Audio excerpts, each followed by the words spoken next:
오늘 말씀은 창세기 2장 3절입니다.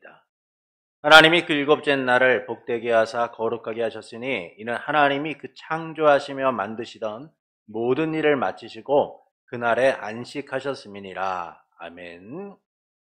사도신경은 초신자들이 믿고 고백해야 할 사도들의 가르침이다 라고 말씀을 드렸습니다. 이 사도신경은 이단과 불신자들과 구별되는 표시인 거죠. 그래서 우리는 이 사도신경을 통하여 우리가 무엇을 믿고 있는가, 무엇을 고백해야 하는가, 어떤 믿음으로 살아가야 하는가라는 사실을 생각해보고 이 믿음 가운데, 고백 가운데 살아가는 이들이 되어야 된다라고 말씀을 드렸습니다. 이 사도신경은 성부 하나님, 성자 하나님, 성령 하나님에 대한 삼부 신앙을 고백하고 있죠. 이 삼위께서는 한 분으로 계신데 본질상은 한 분인데 위격에 있어서, 실체에 있어서는 세 분이시다라는 사실을 나누었습니다. 참되고 영원하신 삼위일체 하나님으로서 함께하고 계신다라는 것이죠.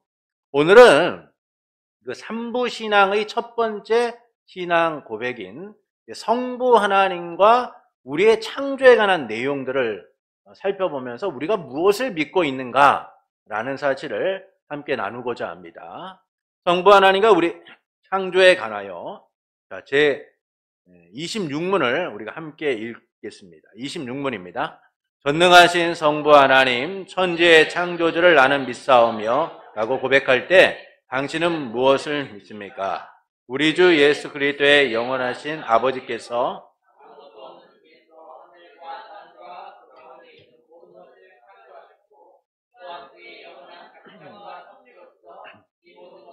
여전히 보존하고 다스리심을 믿으며 이 하나님께서 그의 아들 그리스도 때문에 나의 하나님과 나의 아버지가 되심을 나는 믿습니다. 그분을 전적으로 신뢰하기에 그가 나의 몸과 영혼에 필요한 모든 것을 채워주시며 이 눈물 골짜기 같은 세상에서 강하게 하시는 어떠한 악도 합력하여 선하게 일을 하실 것을 나는 조금도 의심치 않습니다. 그는 전능하신 하나님이기에 그시하실 수 있고 신실한 아버지이기에 그리하시기를 원하십니다. 자, 하나님을 믿는다는 의미, 하나님을 믿는다라고 할 때 우리가 존재 사실에 대한 믿음과 하나님을 믿는 것이 다르다라는 사실을 이해할 필요가 있습니다. 하나님을 믿는다라고 할 때는 이 두 가지가 있는 거예요. 하나님의 존재 사실을 믿는 것, 그리고 또 하나님을 믿는 것이 있는데 이것이 서로 다르다는 것이죠. 하나님의 존재 사실을 믿는다라는 것은 지적인 동의, 역사적 신념을 표현하는 거예요. 그러니까 역사적 사실 또는 신념을 표현하는 것이다 라는 겁니다. 하나님이라는 분이 계시며 그가 그의 말씀에서 자신을 계시하신 그런 존재이시다. 영적인 본질이시요 전능하시며 영원하신 성부, 성자, 성령이시다 라는 이 사실적인 것들, 어떤 지적인 것들을 믿는 것을 존재 사실을 믿는다라고 우리가 얘기해요. 그런데 이와 같이 하나님이라는 분이 계시다. 이 존재 사실을 믿는다라는 것은 진짜 믿음이 아니라는 겁니다. 왜냐하면 우리가 야고보서 2장 19절을 보시겠습니다. 야고보서 2장 19절. 여긴 안 나오죠. 저만 써놓고 착각했네요. 야고보서 2장 19절에 보면은 내가 하나님이 한 분이신 줄 믿느냐? 잘하는도다. 귀신들도 믿고 떠드느니라 라고 말씀을 해요. 그러니까 귀신들도 믿지 않는 사람들도 하나님이 한 분이시다라는 사실을 믿어요. 여러분 학자들 중에서도요, 또는 어떤 지식적인 능력을 갖고 있는 사람들 중에서도 하나님이 계시다는 사실을 믿는 사람들도 있습니다. 근데 그들이 믿는 게 진짜 믿음이냐? 그렇지 않다는 거예요. 지적인 동의라는 것이죠. 또는 존재 사실에 대한 믿음이라는 거예요. 그러니까 계시다는 것은 믿어요. 존재하신다는 건 믿습니다. 그런데 그것이 실질적인 믿음, 진짜 믿음이 아니라는 거예요. 예수님께서 거라사인의 지방에 가실 때에 그곳에 더러운 귀신 들린 사람이 있었습니다. 이 사람이 무덤 사이를 막 지나다니면서 그렇게 막 이곳저곳 뛰어다니고 있었어요. 그런 가운데 예수님을 만나게 됩니다. 그는 무덤 사이에 살았는데 누구도 그를 묶을 수 없자 쇠사슬로 묶을 수밖에 없었죠. 여러 번 쇠고랑과 쇠사슬로 묶었음에도 불구하고 그것을 끊고 도망치는 그런 사람이에요. 그래서 아무도 그를 당해낼 수가 없었고 밤낮 막 무덤 사이를 다니면서 소리 지르고 돌로 자기 몸에 상처를 내고 말할 수 없을 정도로 희한한 사람인 겁니다. 귀신에 들려 있으니 그 하는 짓이 얼마나 놀라웠겠어요. 근데 이 귀신 들린 사람이 멀리서 그곳을 지나시는 예수님을 보게 된 거예요. 예수님을 보자 달려와서 엎드리면서 큰 소리로 얘기하는 겁니다. 가장 높으신 하나님의 아들이신 예수님, 저와 무슨 상관이 있으십니까? 제발 저를 괴롭히지 말아주십시오 라고 요청해요. 이처럼 귀신들도요 믿고 떠든다는 거예요. 근데 그 믿음이 진짜 믿음입니까? 진짜 믿음이 아닌 것이죠. 사실적, 지적인 동의가 되고 존재 사실에 대한 신념은 있는 거예요. 아, 계시구나. 그런데 그것은 진짜 믿음이 되지 못해요. 왜냐하면 하나님과의 관계로 나아가지 못하기 때문이다라는 겁니다. 반면 하나님을 믿는다라는 것은 신뢰와 확신을 담고 있어요. 하나님에 대한 전적인 신뢰와 확신을 담고 있기 때문에 진짜 믿음인 거예요. 곧 존재의 인정을 넘어서 하나님을 나의 하나님으로 받아들여서 그분과 교제를 이루고 화목을 이루는 삶, 이게 바로 하나님을 믿는다라는 겁니다. 하나님과의 관계 속으로 들어와서 하나님과 그분이 가지신 모든 것이 나의 구원을 위한 것임을 믿는 것. 내가 하나님을 통해서만 구원받고 하나님을 통해서 은혜를 받고 하나님을 통해서만 내 삶의 존재 가치가 있다라는 사실을 믿는 것. 이게 바로 진짜 믿음이라는 것이죠.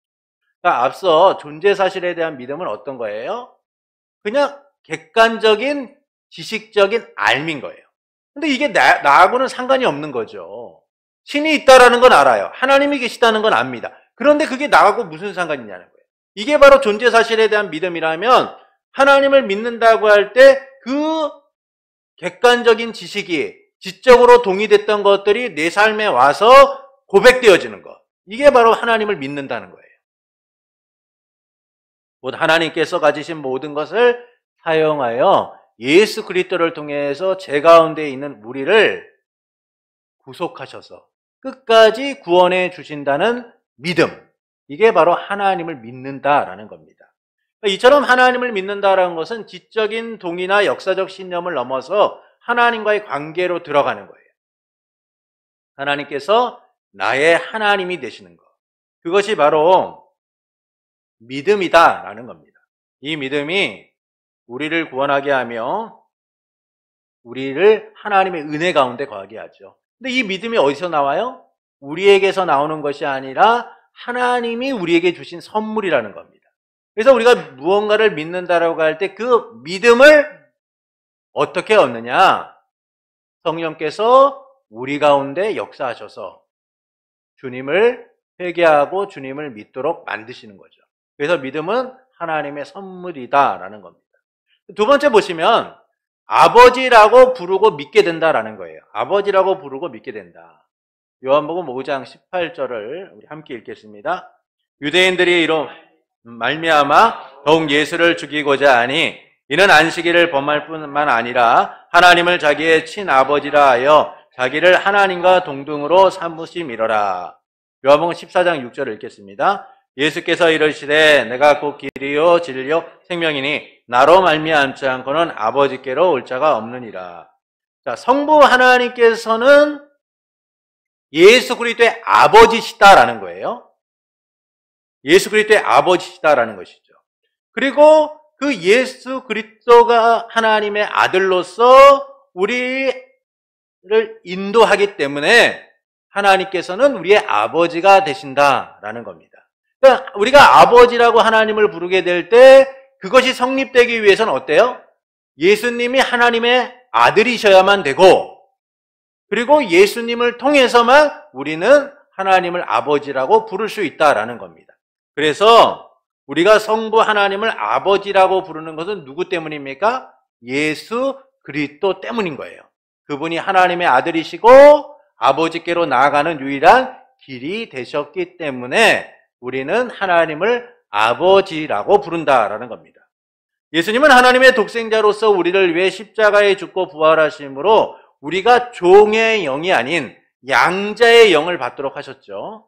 예수님을 믿음으로 하나님의 자녀가 되는 권세를 주신 거예요. 또한 하나님께서는 아들을 보내셔서 우리에게 아들의 명분을 주셨을 뿐만 아니라 아들의 영을 우리의 마음 가운데 보내셔서 아빠, 아버지라고 부를 수 있도록 만드신 겁니다. 이처럼 우리가 성부 하나님을 아버지라고 부르는 것은 예수님이 하나님의 아들이시며 또한 예수님으로 인해 우리가 하나님의 자녀가 되었기 때문이다라는 거예요. 그래서 우리는 하나님께서 예수님의 아버지신 것처럼 나의 아버지심을 믿고 살아야 된다라는 겁니다. 그러니까 이는 우리에게 두 가지를 베풀어줘요. 그러니까 우리가 하나님을 아버지라고 부를 때 어떤 은혜를 베풀어주냐. 첫째는 은혜가 베풀어진다는 거예요. 은혜가 베풀어진다. 하나님께서는 우리에게 모든 은혜를 넘치도록 베푸십니다. 근데 이 은혜가 뭐냐? 구원만이 아니라 삶에 주어지는 모든 것들을 포함하고 있다는 거예요. 그래서 자녀가 아버지의 품 안에서 그 은혜를 누리는 것처럼 성도는 하나님 아버지를 통하여서 은혜를 누리게 된다라는 것이죠. 그 은혜가 뭐예요? 아버지신 하나님이 베풀어 주시는 모든 것들을 우리가 누리며 살아가는 거예요. 그래서 예수님께서 뭐라고 말씀하십니까? 하나님께서 자녀된 너희에게 필요한 것을 더하실 줄을 너희가 모르느냐라고 말씀하죠. 우리는 하나님의 보호 가운데 있는 거예요. 하나님의 자녀로서 살아가기 때문에 하나님이 이 땅에 주시는 것뿐만 아니라 상속될 것까지 받는 그런 존재라는 것이죠. 그래서 우리가 하나님을 아버지라고 부를 때 무엇이 베풀어져요? 아버지로부터 주어지는 모든 은혜가 베풀어지는 거예요. 제 자녀들이 저에게 아버지라고 부르고 그러니까 저도 그 자녀들에게 많은 것을 베풀지 않겠습니까? 그런데 생전 보지도 못하고 나와 관계없는 사람이 제게 은혜를 베풀어 달라고 하면 그것은 이루어질 수 없는 일인 것이죠. 하나님이 우리의 아버지가 되신다는 것은 아버지가 자녀에게 주는 그 모든 은혜를 우리가 누리게 된다는 겁니다. 두 번째는 구속의 언약이 베풀어진다는 거예요. 하나님께서 그리스도 안에서 영원한 목적을 가지고 죄인된 우리를 위해서 은혜의 언약을 베푸셨다라는 겁니다. 그래서 하나님께서는 구원을 계획하시고 성자는 성취하시고 성령은 적용하심을 통하여서 그 구속의 은혜가 우리에게 베풀어져서 하나님의 자녀로 살아가도록 만드신 거예요. 그래서 우리가 이 땅 가운데 하나님의 은혜를 누릴 뿐만 아니라 구원의 은혜를 누리며 살아가게 된다라는 겁니다. 하나님을 아버지라고 부르는 것은 구속의 은혜가 베풀어졌기 때문이에요. 그 구속의 은혜가 뭡니까? 하나님께서 창세전에 예수 그리스도 안에서 우리를 택하시고 예수 그리스도로 말미암아 우리를 구속하신 그 구속의 은혜가 베풀어졌기 때문에 우리가 하나님을 아버지라고 부르며 살아가고 있다라는 겁니다. 이 구속의 은혜가 베풀어지지 않았다면 우리는 하나님을 아버지라고 부를 수가 없는 거예요. 그래서 구속의 언약이 베풀어짐을 통하여 하나님을 아버지라고 부르고 그 하나님이 공급하시는 모든 은혜를 누리며 살아가게 된다라는 겁니다. 그래서 우리는 하나님을 아버지라고 믿음으로 그분이 나의 몸과 영혼에 필요한 모든 것을 채워주시며 눈물 골짜기와 같은 이 세상 속에서 어떤 악도 선이 되게 하심을 믿고 신뢰하며 살아가야 된다는 거예요. 자녀를 위하여 일하는, 자녀를 위하여 함께하는 그 아버지를 통하여 우리는 이 세상을 능히 견디며 살아가게 된다라는 겁니다. 세 번째는 전능하신 하나님을 믿는 거예요. 전능하신 하나님을 믿는 것이다. 창세기 17장 1절을 함께 읽겠습니다. 아브람이 99세 때에 여호와께서 아브람에게 나타나서 그에게 이르시되 나는 전능한 하나님이라 너는 내 앞에서 행하여 완전하라. 자, 이 말씀의 배경은 아브람이 아이를 낳지 못하고 있을 때 그 아내 사라가 아브람의 옆구리를 콕콕 찌르며 내종 하갈을 첩으로 맞아들여서 아이를 낳게 해라. 하나님이 혹시 그렇게 해서라도 아이를 낳도록 하시고자 하는 게 아니겠느냐? 그러니까 나는 아이를 낳지 못하니까 하갈을 맞이하여 아이를 낳아라 라고 요청을 합니다. 이 말을 들은 아브라함이 그래 그것도 맞는 것 같네 그러면서 하갈을 첩으로 맞아서 이스마엘을 낳게 돼요. 그의 나이 86세 때 이스마엘을 낳게 됐는데 그로부터 13년 뒤 아브라함이 99세 때 하나님이 다시금 나타나시는 거예요. 13년 동안 아브라함이 하나님과 단절된 삶을 사는 겁니다. 이스마엘을 낳고 나니까 너무나 행복한 거죠.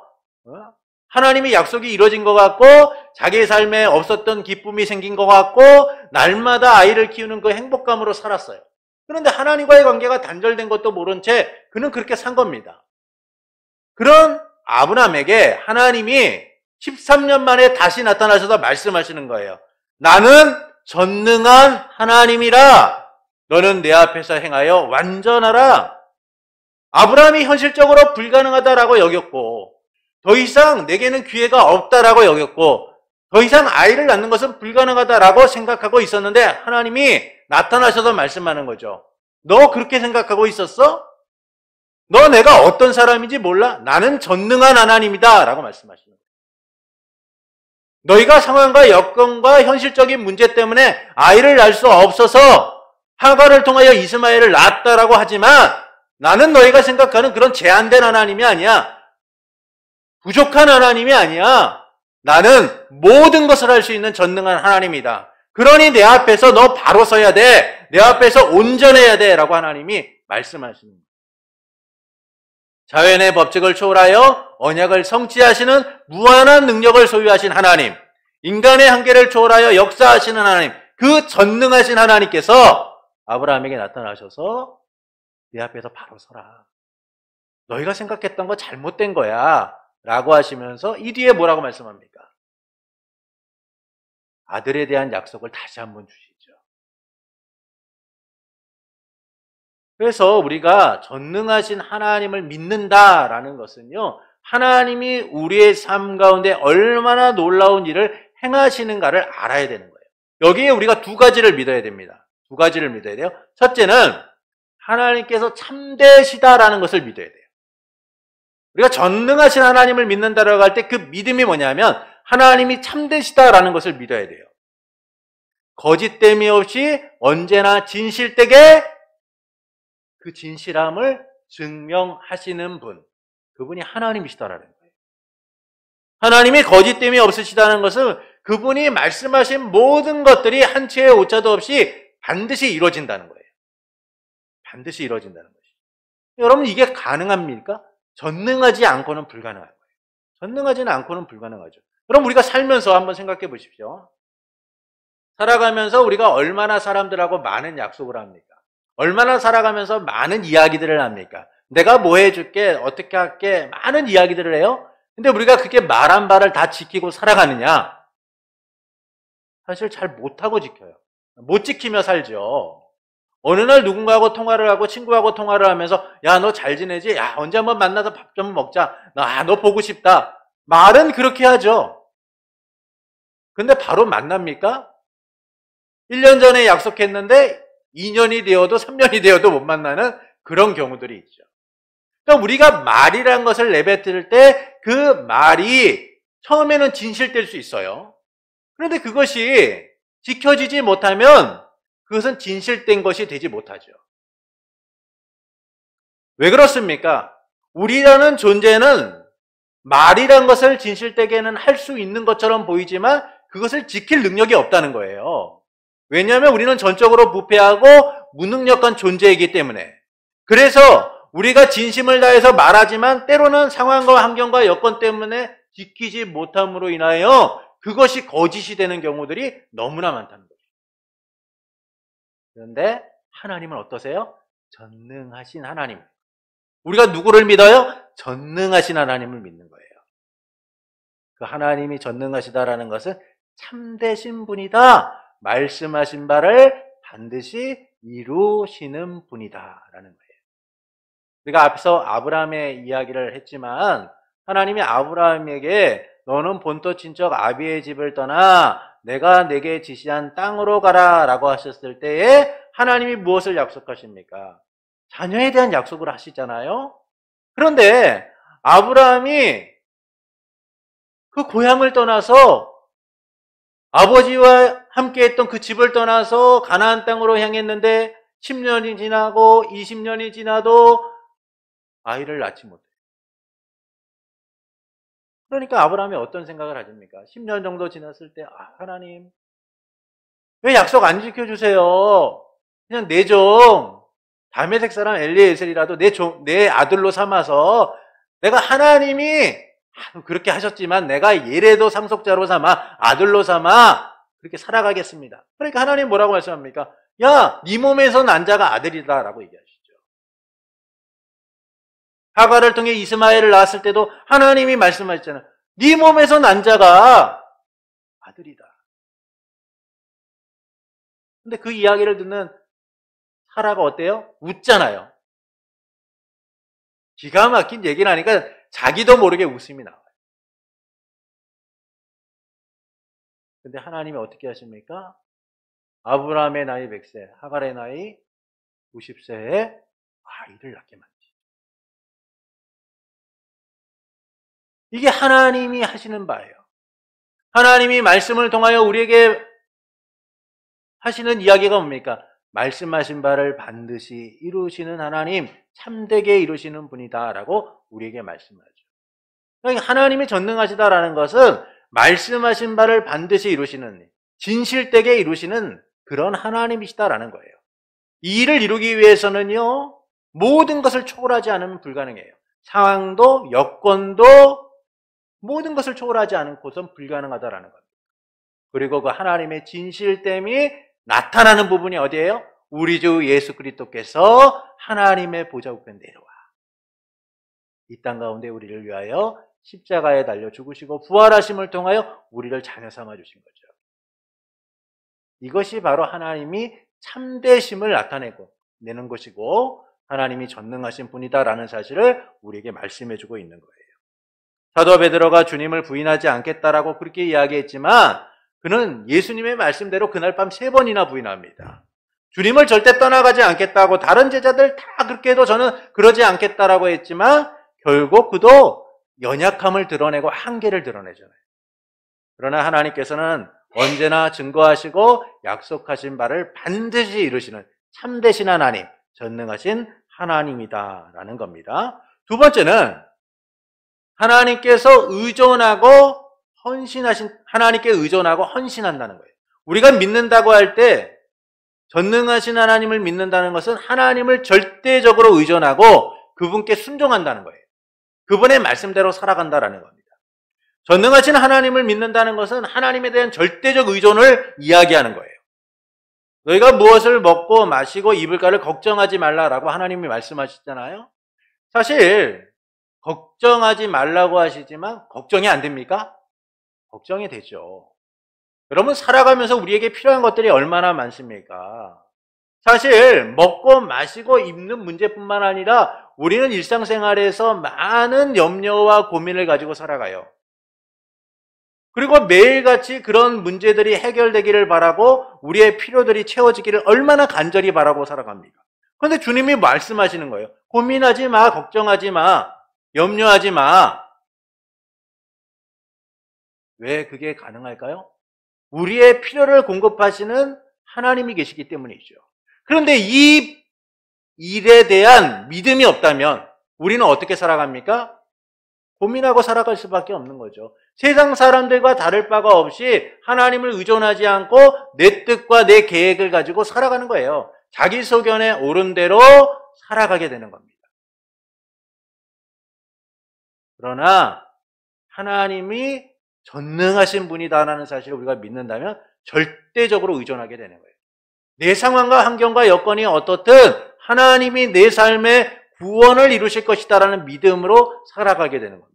오늘 당장 먹을 것이 없더라도, 오늘 당장 삶에 문제가 생겼더라도 그것을 하나님이 분명히 해결해 주실 것이다라는 절대적인 확신과 믿음을 가지고 살아가는 거예요. 그럼 우리가 하나님께 맡긴다라고 할 때 그 맡긴다라는 표현은요, 굴리는 거예요. 내 문제를, 내 삶의 어려움들을 하나님께 굴려서 하나님이 그것을 받아서 해결하시도록 하는 거예요. 근데 왜 그게 가능합니까? 하나님이 전능하시기 때문이에요. 그래서 우리가 하나님만이 유일한 도움이시고 내 삶의 문제를 해결하실 수 있는 전능하신 분이다라는 믿음이 있을 때 우리는 온전히 하나님 앞에 맡기고 살아가게 되는 겁니다. 여러분, 어린 자녀들을 보세요. 어릴 때 자녀들은요, 아버지 또는 엄마에게 모든 것을 맡겨요. 뭔가 하다가 안 되면요, 그냥 이거 해주세요, 저거 해주세요, 저거 주세요, 요거 주세요 말을 합니다. 왜 그렇습니까? 엄마 아빠는요, 내게 필요한 것을 해줄 것이다라는 믿음이 있어요. 그래서 떼도 쓰고요, 달라고 보채기도 하고요, 안 되면 막 울면서 어떻게든 엄마 아빠의 마음을 얻으려고 하죠. 아이는 그렇게 부모를 의지한 채 필요를 공급받으려고 해요. 근데 크면 어떻습니까? 크면은 엄마 아빠에 대한 믿음이 조금씩 사라지죠. 그래서 자기 뜻대로 하려고 해요. 내가 알아서 할게요. 내가 뭐 할게요. 어떻게든 집을 탈출할까 그런 생각들을 하잖아요. 근데 하나님에 대한 믿음이 있으면, 하나님이 전능하신 분이라는 확신이 있으면 우리는 세상을 향해 나가지 않고 하나님의 품 안에서 그분이 우리의 삶을 도우실 것을 의지하고 살아가게 되는 거예요. 그러니까 이처럼 전능하신 하나님을 믿는다는 것은 하나님께 절대적으로 의존하며 그분 앞에 순종하도록 만드는 거예요. 나를 위하여, 내가 원하는 삶을 위하여 나가는 것이 아니라 하나님이 나의 부족한 삶 가운데서도, 나의 연약감 속에서도 나의 삶을 이끌어 가실 것이다라는 믿음을 가지고 살아가게 되는 겁니다. 그래서 하나님이 전능하시다라고 할 때 이 전능하신 하나님을 믿는다라는 것은 오늘 우리가 주님을 온전히 의존하고 살아가는 믿음을 이야기한다라는 것이죠. 그래서 우리가 전능하신 하나님을 믿는다고 할 때 하나님이 참되시다는 사실, 그리고 우리가 하나님을 의존하고 헌신하게 하는 그런 믿음을 가져야 된다라는 겁니다. 네 번째는 창조주를 믿는다라는 거예요. 하나님의 역사심은요, 크게 5가지를 이야기했어요. 창조와 보존과 통치와 회복과 완성입니다. 하나님의 역사하심은 창조, 보존, 통치, 회복, 완성이에요. 그래서 창조주를 믿는다라는 것은 하나님의 역사가 시작됨과 함께 완성을 향해 가는 것을 포함하고 있는 거예요. 창조, 보존, 통치, 회복, 완성. 곧 하나님이 모든 시작, 근원이 되시고 보존하시고 통치하시고 회복하시고 완성해 가시는 것. 이것이 바로 창조주를 믿는 거다라는 겁니다. 그래서 첫째, 만물의 창조주이심을 믿어야 돼요. 만물의 창조주이심을 믿어야 됩니다. 창세기 1장 1절 우리 함께 읽겠습니다. 태초에 하나님이 천지를 창조하시니라. 하나님께서 만물의 창조주로서 목적하신 바를 따라 창조하셨다라는 사실을 믿어야 되는 거예요. 곧 창조가 우연이 아니라 하나님의 목적에 의하여 이루어졌다는 거예요. 여러분, 우리가 무언가를 만들 때도요, 그냥 만드는 경우가 있습니까? 아니에요. 다 의도와 목적을 가지고 만들죠. 무엇 하나 만들 때도 의도와 목적을 가지고 만들어요. 하나님이 이 세상을 창조하셨을 때, 만물을 창조하셨을 때 그 하나님이 창조하셨다라는 것만을 우리가 바라보는 것이 아니라 이 창조의 목적이 무엇이냐라는 것이죠. 창조의 목적이 무엇이냐.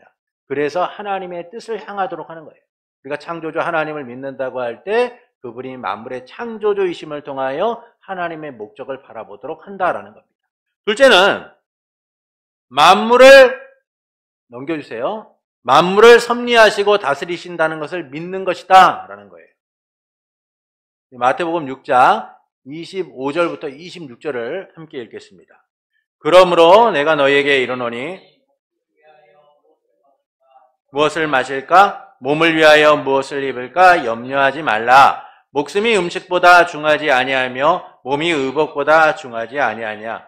공중의 새를 보라. 심지도 않고 거두지도 않고 창고에 모아들이지도 아니하되 너희 하늘 아버지께서 기르시나니 너희는 이것들보다 귀하지 아니하냐. 자, 하나님께서 만물을 창조하셨다라는 것으로 끝나는 게 아니에요. 그 창조하신 바를 어떻게 하세요? 보존하시고 다스리신다는 거예요. 제가 앞서 하나님의 역사를 5가지라고 말씀드렸죠. 창조, 보존, 통치, 회복, 완성이라고 했어요. 그러니까 하나님이 창조하셨다라는 것으로 끝나는 것이 아니라 보존하고 통치하시는 거예요. 그것은 우리의 삶의 염려와 불안이 제거되고 하나님을 의지하는 삶으로 만들어주는 거예요. 그래서 우리가 살아가는 모든 삶이 하나님의 보존하시고 통치하시는 삶 가운데 있다라는 것이죠. 만물보다 더 우리를 귀하게 여기시는 하나님의 은혜 가운데 보존되고 통치함을 누리며 살아가고 있다는 것. 셋째는 구원으로 인도하심을 믿는 거예요. 구원으로 인도하심을 믿는 겁니다. 하나님께서 만물을 창조하신 목적을 따라 완성을 이루신다고 했어요. 그 완성이 뭡니까? 구원이에요. 구원. 그러니까 하나님이 창조하셨을 때 그 창조의 목적은 우리를 백성 삼아 하나님의 구원을 풍성히 누리도록 하는 거예요. 그래서 하나님이 창조하셨을 때 구원이 시작되었고 하나님이 구원의 완성을 통하여 우리를 하나님의 은혜 가운데 머무르도록 하시는 거죠. 그래서 창조와 구원은 분리된 게 아니에요. 여러분, 우리가 창조되지 않았던 구원이라는 게 있을 수 있나요? 없는 거예요. 하나님이 뜻하신 바대로 창조하셨기 때문에 우리는 하나님의 창조와 보존과 통치하심 그리고 회복과 완성을 누리며 이 자리 가운데 오게 된 거예요. 그래서 하나님께서는 창조, 보존, 통치, 회복, 완성을 통하여서 우리가 하나님의 구원을 누리도록 하시는 거예요. 이 회복은 어떻게 이루어집니까? 죄로 인하여 부패하고 종노릇하던 우리를 예수 그리스도 안에서 회복시키신 거예요. 하나님의 백성, 자녀다운 삶을 살아가도록 만드신 거죠. 그래서 에덴 동산에서 하나님과 화평을 이뤘으나 범죄함으로 하나님과 원수되었던 인간을 예수 그리스도의 오심을 통하여 하나님과 화평을 이루게 하시고 하나님의 자녀로 살아가도록 만드셨다는 겁니다. 그래서 하나님은 목적을 따라서 하나님의 나라의 완성과 극치를 이루신다라는 것이죠. 구원을 누리도록 지금도 역사하고 계시다라는 겁니다. 그래서 우리는 창조의 목적이 완성됨을 믿어야 되는 거예요. 우리의 구원이 창조주이신 하나님에 의하여 이루어졌으며 구원을 온전히 누리게 된다라는 사실을 믿어야 됩니다. 그러므로 창조주를 믿는다는 것은 하나님께서 나를 창조하셨을 뿐만 아니라 그 영광에 기여하도록 하셨고 또한 그가 다른 모든 것을 창조하사 나의 구원에 기여하도록 하셨다는 것을 믿는 거예요. 창조하심을 통하여 구원의 완성이 이루어지도록 하셨다라는 것을 믿는 것입니다. 그래서 우리가 전능하사 천지를 만드신 하나님 아버지를 내가 믿사오며 라고 할 때 이 믿음은 하나님을 아버지라고 부르는 믿음, 전능하신 분이라고 부르는 믿음, 그리고 창조주라고 하는 그 믿음들이 다 포함되어서 전적으로 하나님 말을 신뢰하고 의지하는 것이다 라는 사실을 이야기해 주고 있다라는 것이죠. 결론적으로 우리는 전능하사 천지를 만드신 하나님 아버지를 믿는 신앙을 소유한 사람들인 겁니다. 이는 하나님의 주권을 인정하고 온전히 그분을 바라보는 거예요. 우리의 삶의 여건과 환경이 어떻든 오직 하나님만을 의지하고 신뢰하는 삶을 살아가는 겁니다. 이 믿음을 가지고 우리의 고백들이 헛되지 않도록 오직 주님만을 신뢰하고 믿음으로 살아가는 성도가 되기를 예수님의 이름으로 축원합니다.